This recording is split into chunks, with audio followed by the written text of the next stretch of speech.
Hey y'all, it's your girl Carol. A lot of y'all know me as Badass Creole, whatever you want to call it, the baddest mother of them all. That's me.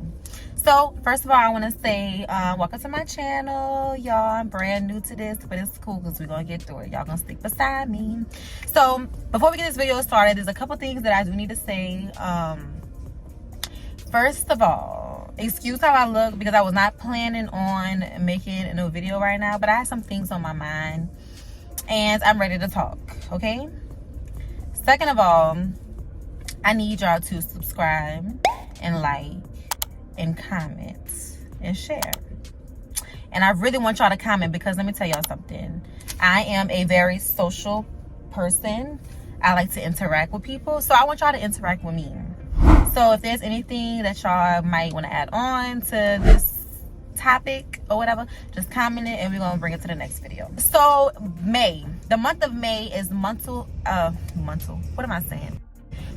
health awareness month.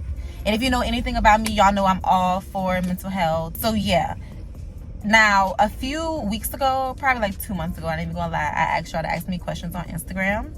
And y'all asked me the questions, but I never answered them because a lot of the questions are very personal. And I don't know if I wasn't ready at the time to talk.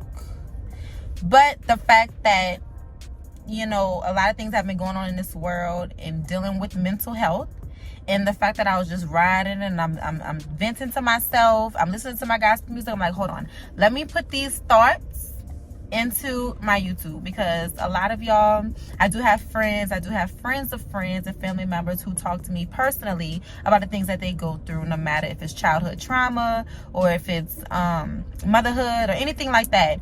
You know, I do have like a group of people that I talk to, and a lot of them have been saying like, girl, you need to tell your story. Girl, you need to open up about this. There's so many people in this world, children, mothers who's gone through this. You really need to open up so you can help other people because you're helping me. So, you know what I'm saying? And I seen a post on Instagram, and that post was like the icing on the cake. Like, okay, yeah, I think it's time for me to talk. Instead of venting to myself or venting to God about the situation that I always do, got to keep God first. I'm going to bring it to y'all. So let me tell y'all something. I talk a lot, and I might get a little long-winded, but I wrote the questions down to keep me on track. Okay, we're gonna go over the questions one by one, but I will tell you that I'm going to go in depth with some of the answers, so y'all can really feel me and y'all can really understand where I'm coming from. You know, I understand that when you're going through things, you may feel like the world is falling upon you. You may feel like nobody else is in this situation. Nobody's going to feel where I'm coming from, like the pain. Like, I've been there and I've done that since a child. But I want y'all to understand that everybody goes through things and they deal with things differently. And I don't ever want you to feel like you are the only person who may be going through the things that you're going through. When I was by my mama's house in Louisiana a few weeks ago, me and my cousin ran across this man that was leaving out my mama's apartments. Now, the man is on a walker. Not a walker. That was a walker. And the man had to be about 80-something years old. Come to find out, he was 83. He was 83 years old. And it looked like he was struggling to get to the end of the driveway. Now, mind you, I'm trying to think, like, where's this man walking to? Because there's nothing around my mom's apartment that he could be that's close, and the man is on a walker. Where, like, I don't know if it was for exercise. So we rolled the window down and we asked him, and the man said he was going to Goodwill. So we're like, okay, it's cold outside, put the walk in the car, we're gonna bring you. And as we bringing him to Goodwill, now we only been in the car for about 3 minutes, probably not even 3 minutes. Goodwill's right around the corner, but it was a long walk for him. And he goes to tell us the only people that he really have is his dad and his sister. His dad passed away in December, and his sister is married. He don't like to bother his sister for anything. The dad was the caretaker of him. And when the dad passed away, he doesn't have anything now. He just has his sister. And like he said, he don't like to bother his sister when it comes down to things that he need or anything like that. So he went to say, you know, that he's on a walker or whatever because he had a stroke when he was 18 years old. And when he had a stroke, it messed up everything to where he couldn't do for himself no more. So he goes to say that, you know, by his dad passing away, it's kind of hard for him to, you know, pay bills and stuff like that. So he wants to go get a job.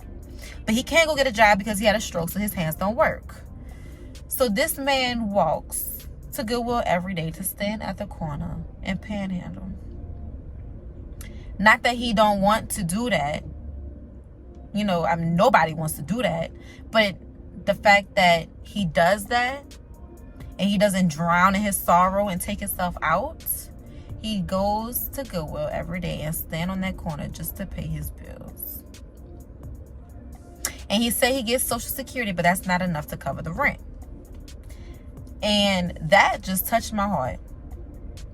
Because when that happened, I was literally going through something that day. And I really, like, it was a hard day for me. Like, you know, I was dealing with things with my children. It was my kid's birthday party, and nobody helped me with the birthday party and all this other type of stuff. So my mind is so gone. And, like, you know, at that point, I was ready to throw my hands up. But God sent that man in my eyesight that morning to remind me that you're not the only person that's going through things. And you got to find strength. And not only find strength, like, after I dropped that man off, me and my cousin looked at each other like, thank you, Lord. Thank you, Lord. And that's all I can say is thank you, Lord. Thank you, Lord, for everything that I have. Thank you, Lord, for the things that I may take advantage of. But just thank you, Lord, for everything. Thank you for breath. Thank you for my children. Just thank you. Like, things could be so much worse in my life. Things could be so much worse in your life. But you know what I'm saying? God, I truly believe. And I'm only saying that because of what I've been through as a child. And here I am today. God gives his...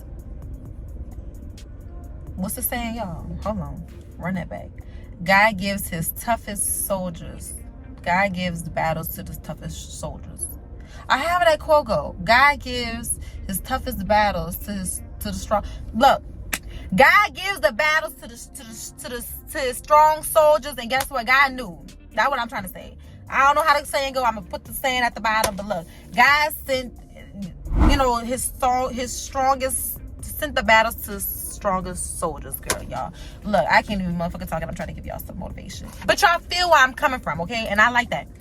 So, on top of that, I really just wanted to start this video off, you know what I'm saying? Like, just to say, like, thank you, Lord. Before I say anything else, Lord, thank you for everything that I've been through, everything that I have, and everything that I am about to receive. Because one thing about it, God don't play about me.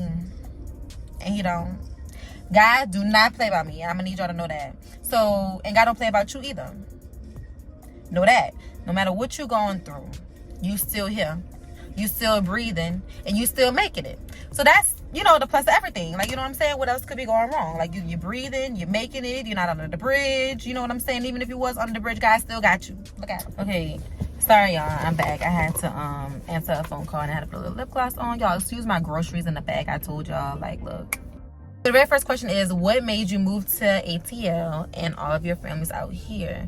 I don't remember who asked me this question, but I do know when they say out here, they mean as far as Louisiana.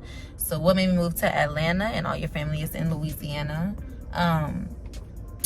When I got out of high school in 2014, I didn't really know what direction I wanted to go in. But I did know that I wanted to do some type of like modeling or something like that, as far as like, you know, TV work or whatever. So I said, one day it was just like, I just got fed up with Louisiana. Like, nothing was going on for me as far as like jobs, money. I'm out of high school. Like, what am I doing? I just got up and I left and I came to Atlanta. So when I came to Atlanta, I started working at 656 as a server. And then I was down here for 2 years. So 2014, 2015. And then the beginning of 2016 is when I moved back to Louisiana because I got pregnant. But after I had 3 babies back to back to back, I moved out here without my family because, you know, if y'all don't know, y'all remember when my baby daddy had went viral. And then when he went viral, as we was living together, y'all, when he went viral, I was like, you know what, that's the icing on the cake for me. Like, this is it, this is a wrap. I packed up my stuff from that house, because good thing the lease was over with, like, that same month. And I went to go stay with my mama until from January to March, when I got my income tax. Then once I got my income tax, I just got my shit and I left, me and my kids. And we've been out here ever since. And it is very hard. I'm not about to pretend like it's not. I have no family out here except for my dad. My dad has 6 children of his own, same age as my kids. So it's just like, it's kind of hard. Like, you know, we got me and my daddy. That's it. He got me, I got him. So it is hard. It's very stressful. Doing everything by myself. No help from anybody. But the opportunities are better. The schooling is better down here for my children. So whatever is best for my children is where I'm gonna go. And I really like them in Louisiana. In Atlanta. Atlanta is more so of like a family-oriented place. So I feel like I made the right move as far as for what's best for my children. And it's best for me too. I'm not gonna pretend like, you know, it's easy. A lot of y'all look at me on Instagram like, wow, like, she's a single mom, she's doing this, she's doing that, how do you maintain, and all these questions, right? And it's like, you know, I do this shit with a smile, but don't think that this shit easy, y'all. This shit is hard as hell. But the opportunities are better out here, and I'm really praying for the best at this point. But things are going really well for me, and I'll get to that in a second. The next question is, what do you want to be in life? So what I want to be in life is a mental health advocate for abused children. So that's why this month of May is really big for me, and the topic mental health is really big for me, because that's what I want to be in life. I've been through things since childhood that I'm still coping with to this day, but I'm so far past it to where it's not holding me back anymore. So I want to be able to help the next mother. I want to be able to help the next child that may be going through things, specifically mental health advocate for abused children, no matter if it's physically, sexually, emotionally. I once was a child who was in that position, and I felt like nobody loved me. I was lonely. My family didn't have my back. It was just like all types of things going on as a child, and I know how that feels. That's hurtful. And nowadays, I've been seeing, like, recently, like, so many people, like suicide rate has really went up when it comes down to mental health. And, you know, a lot of people ignore it, think people are over exaggerating, judge people and stuff like that. And that's never been the type of person that I am, just because I've been through it. So that's what I want to do. My long-term goal in life is to be a mental health advocate. I want to be able to help the next person, to let them know that you are loved, because you love yourself. You don't need nobody else in this world to love you. You got to love yourself first before you can love somebody else, or before somebody can, you know, really love you the way you're supposed to be loved. And I really just feel like, you know, children have a voice, and a lot of times people don't listen. And that's what makes children rebellious. That's what makes children run away. That's what makes children commit suicide, drugs, and everything else. Because people just think that children are children. Oh, they don't know no different. Children know a lot. Without even saying anything. They don't have to say anything. They know a lot. So, yeah, a mental health advocate. I want to open up a big old, like, campus for abused children that's in the foster care. Like, you know, instead of them going to foster homes, because people get abused in the foster homes and stuff. And I know from, you know, firsthand. So I want to be able to open up like a big campus for children who's been abused, orphans, foster care, foster children, and stuff like that. The next question is, how do you cope with childhood trauma? And that's a big topic for me, but to keep it short and sweet, I'm still dealing with it. Like, you know what I'm saying? If you don't know me, as a child, my virginity was taken when I was 9 years old. So by that, you know, he's in jail for life.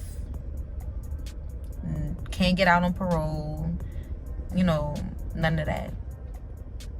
So that made me feel a little bit better.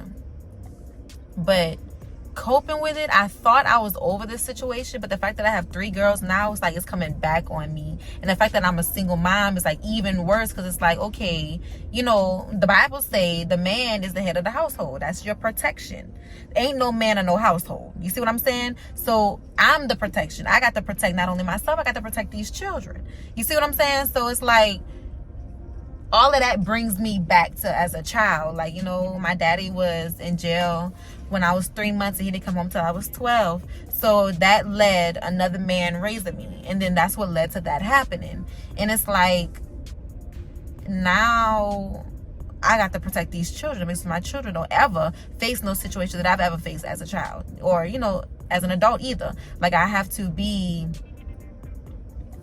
that protector, not only of myself, but to the children as well.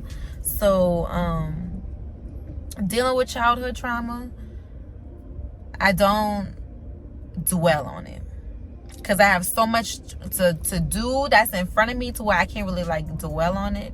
But what I can do is say, you'll never forget the situation, but you got to forgive. And it took me so long to get to this point of forgiveness. But once you forgive, that's going to bring your peace. Because for years, I hated that man. For years, I just cried about the situation, until I was like, you know what? God got me, and God got him. So I forgive him. God gonna deal with you. I ain't got to deal with you. You see what I'm saying? So once I came to grips with that, I got to focus on myself. I got to love myself. I got to protect me and my babies. Like, I can't dwell on that situation. So I understand that he has a mental health issue himself. That's got to be a mental disease to do something like that to a child. And at this point, I just pray for him. You know, I pray for him, and I pray for me. I forgive him. But you always got to remember, God sit high and look low, and you reap what you sow. I live by that. Like, I need to make that into a shirt or something. Like, God sit high, he look low, and you reap what you sow. You got to know that. So for my sake and for my peace, I forgive him. Now you got to answer to God. You got to answer to me. Next question. What all do you do? So right now I work at Neo's. I'm a bartender at Neo's of Atlanta. I also do their marketing. I do run their social media. I do all their bookings for parties and events and stuff like that. So on top of that, I also do catering. I do private catering. So when I first came out here after the children, I had 2 babies, and I was pregnant when I moved out here. And the only job I had was for me to sell plates. Now, one thing about it, if y'all been following me, if y'all see me, y'all know I love to cook. Like, if y'all ask me what my heart is, it's cooking some shit. Like, I love cooking. I love bartending. I love making drinks. Like, anywhere in that area, I love it. So I'm a bartender. I'm a marketer, event planner, caterer. I also am a brand ambassador for Skrilla magazine. I don't know if y'all can see it, but it's on my shirt. Y'all, I spilled coffee on my shirt. But SG, Skrilla magazine, I am the brand ambassador for them. Now, I remember I told y'all when I first moved out here, after high school, I didn't know anything. I didn't even have a job at 656 at the time. I think that was literally my first or second week in Atlanta. I met Days. And Days is the CEO, founder of Skrilla magazine. And at the time, he was partnered with Stevie J from Love and Hip Hop. So that's how I kind of got my little segment on Love and Hip Hop. Period. And then from there is when I got on the Ricky Smiley Show. Yes, y'all. I'm going to have to post a little segment in here so y'all can see. But, so now, since September 2021, I am the brand ambassador for Skrilla magazine. So, shout out to them. Shout out to him. Like, he really changed my life in so many ways. He really opened up doors for the things that I wanted to do in life. You know, as a child, well, when I was 15, I did Barbizine. That was like a little modeling group or whatever. So they showed me like the etiquette of modeling and acting and stuff like that. But I never got any acting gigs or any type of model work and stuff like that. But Days, Skrilla magazine opened up so many doors for me. I cannot thank them enough. And with that being said, and what else I do, I'm a mother. I'm a full-time single mom. I got 3 girls, 5, 4, and 2 girls. 5, 4, and 2. That's a lot. Whoa. But it's a journey, so it's fun. Next, how do you balance everything? Y'all, I don't know. How do I balance everything? Like, it's really like a time management thing, to be completely honest with you. Like, between like working, between being a mom, between me trying to start my own businesses, and then my own mental, like, balancing everything is like, I have no idea. How do I really cannot answer, like, how do I balance everything, because I don't know. Like, the kids do go to school during the week from 8 to 5. So from 8 to 5, I don't work. That's kind of like when I get all my time in to take my naps, to, you know, get this business off, or to do this casting call, or to do this photo shoot. Like, it's just that little 8 to 5 time, and I still try to find some time to take a little nap in there too, because once I get the kids from school, I gotta pick them up, I gotta feed them, I gotta bathe them, I gotta spend a little time with them. They've been gone all day. Like, so balancing everything, y'all, I don't know. I just go with the flow. To be honest, I just go with the flow. At this point, I don't stress about it no more. I don't cry about it no more. I just go with the flow. That's like my best answer for that. What's your favorite part about being a mother? It's the love, y'all. Like I said, like, growing up as a child, I didn't really feel loved. And even growing up and being in, you know, situations, thinking I have little boyfriends, puppy love or whatever, it's just like, nobody will ever love you like your child. Nobody will ever love you like your blood. And that's what keeps me going. That's like my favorite part about being a mom, is like the love that they give me. It's like I never really received it before. Like, my kids love me. Like, my kids would tell you, like, Adara got it bad. Like, oh, I want to be just like my mama. When I grow up, I want to be just like my mama. I walk in my mama heels. So that just goes to show you, like, she want to be in my shoes. And she says it all the time. All the time. Ajane walk up to me like, Ma, you're so pretty. And just rub, like, all of that love. Like, oh my God. Like, nobody will ever love me like my babies. And I don't need nobody to validate that. It is what it is. My biggest struggle about being a single mom. My biggest struggle is doing everything on my own. That's a struggle, y'all. Like, you know what I'm saying? It's like, I know a lot of men feel like, well, I'm out here I'm doing this too. I'm in the streets. I gotta take care of the kids.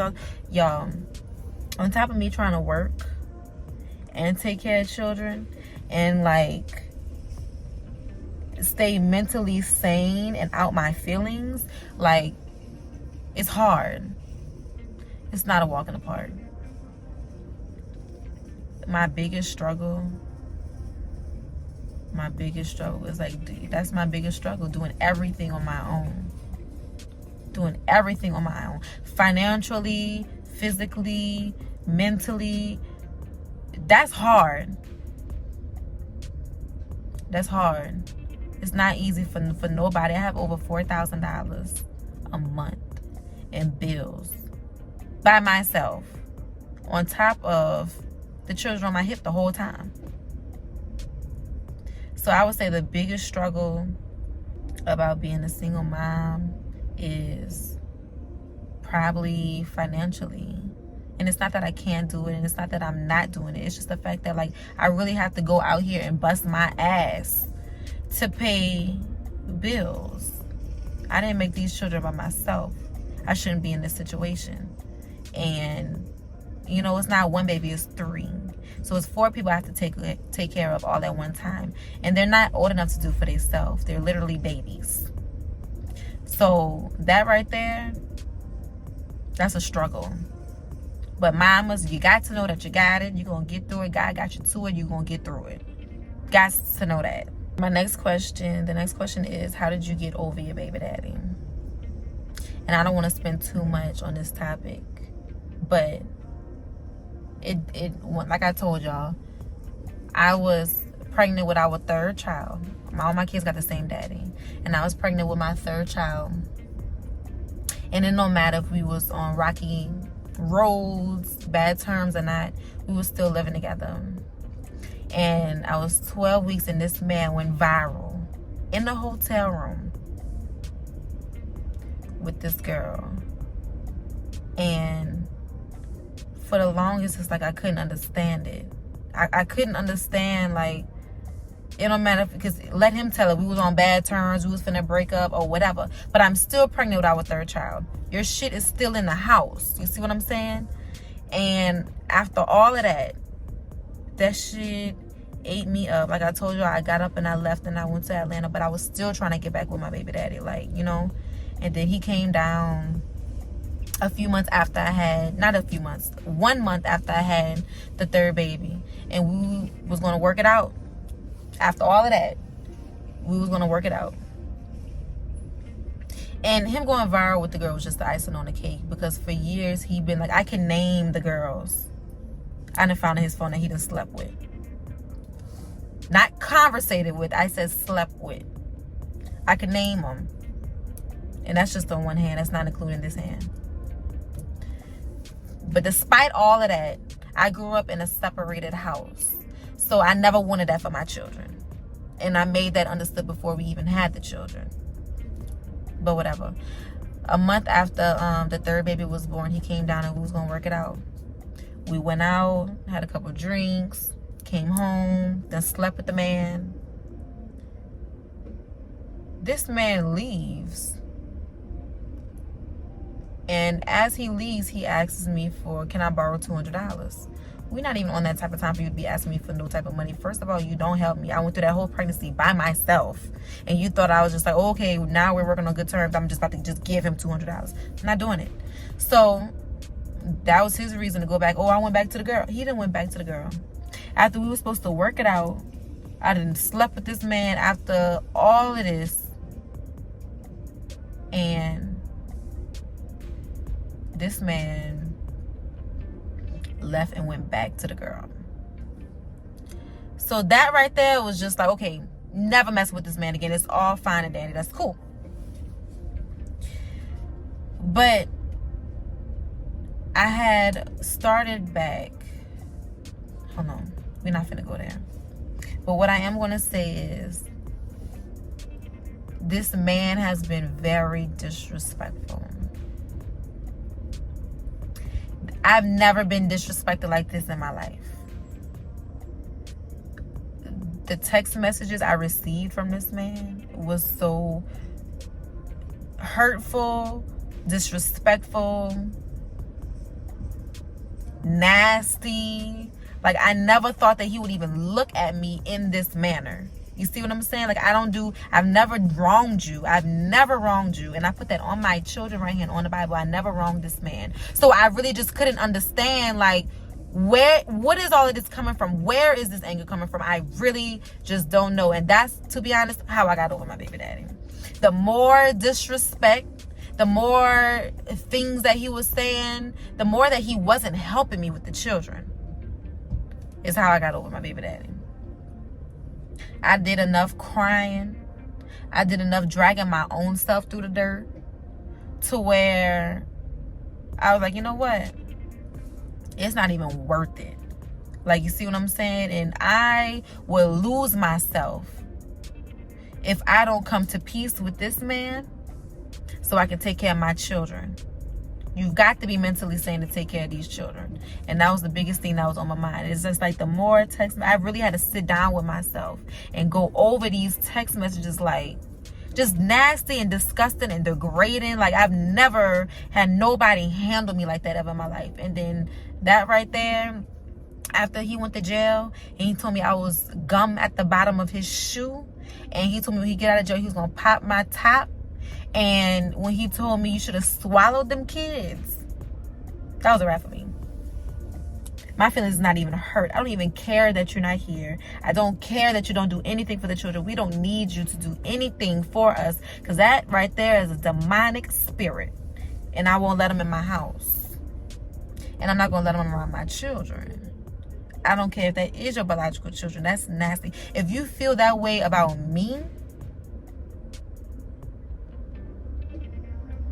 to where you don't take care of your children, it ain't even about the children at this point with you. And I'm not about to allow you around my children like that. Because the way you hate me and the way them children, especially my oldest girl, look just like me and act just like me and walk like me and talk like me, he don't like it. And all of that comes to play. And like, if you can't accept my child, or if you nasty towards my child, or you don't respect my child, I don't give a fuck who you are. You got to go. Mama, grandma, daddy, uncle, auntie, I don't care who it is. My children come first, and they mental come first. And what you're not about to do is disrespect my children. That's my children. They came from me. So how did I get over my baby daddy? Y'all gonna get over it soon.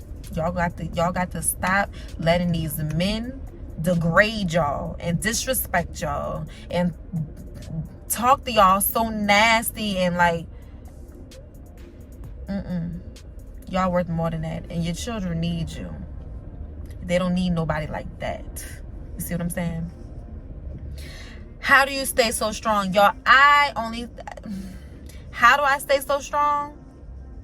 Looking at my children. Looking at my children, listening to my children, taking care of my children is what keeps me so strong.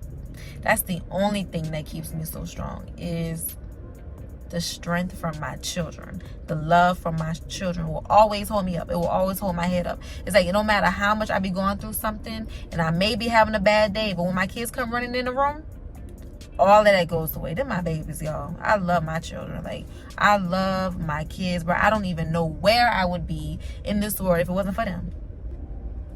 That's the only thing that keeps me strong is my children. That's it. Do you want more kids? Y'all, despite everything that I'm going through, I definitely want more children. Like, I know I was put on this earth. I know my purpose is to be a mother, to be a nurturer, to be a mentor, like, to help others. It's not about me. It's about everybody else around me, about my family, about children, about their children. Like, that's really what that's what I live by. I live by other people, making sure other people's happiness. So when it comes down to me, you want more children? Hell yeah, I want more children. Hell yeah, I want a big family. I want a big old family and a big old mansion. Just all of me. Buku of carols running around. I would love it. I do want more children. Like, kids keep me going. Kids keep me happy. Like, that's how much my children mean to me. Yes, I do want more children. Are you dating? I have a friend, but am I dating? No, my mind's not really on dating right now. My mind is on making this money. Like, my goal in life is to be financially free, financially stable. My lease is up in October. So in October, I need to be signing a mortgage. Not a lease. I need to be signing a mortgage. So my mind is grind time. I ain't got time to date. Look, unless you gonna buy my house. Oh, all right. Who taught you how to cook? Y'all, my grandma. Because can't nobody cook better than my grandma. Can't nobody bake better than my grandma. And I remember as a child just standing over my grandma, like, you know what I'm saying? Watching her cook, watching her in the kitchen. And the older I got, it's like the more I tried to learn how to do things. And now that I'm older, it's like a passion for me. Like, I like to eat, y'all. So type of me liking to eat, I like to cook. And I know that my grandma recipes, like, if it don't taste like my grandma food, I don't want it. So I always call my grandma and be like, how you make this? How you make that? And I just put everything in my own recipe book, add my own extra seasonings, you know what I'm saying? And that should be good, y'all. Like, I like the challenge of making something, and let me see what the outcome is. Like, I made this product. Like, I have my grandma recipe. Like, I have like the base of it, but like all the seasoning, that's me. So that make me feel good. So my grandma taught me how to cook. Shout out to my grandma. We call her my cat. Grandma, her name Kathy. My cat, love it. So the very last thing is I want the workouts, sis, y'all. I have a whole meal plan and workout, and I'm in the middle right now as we speak, in the middle of a challenge. I'm challenging myself for 14 days with my workouts, with my food plans, and I also have handmade products. I have a skin tightening oil that you follow up with my skin tightening scrub, all handmade.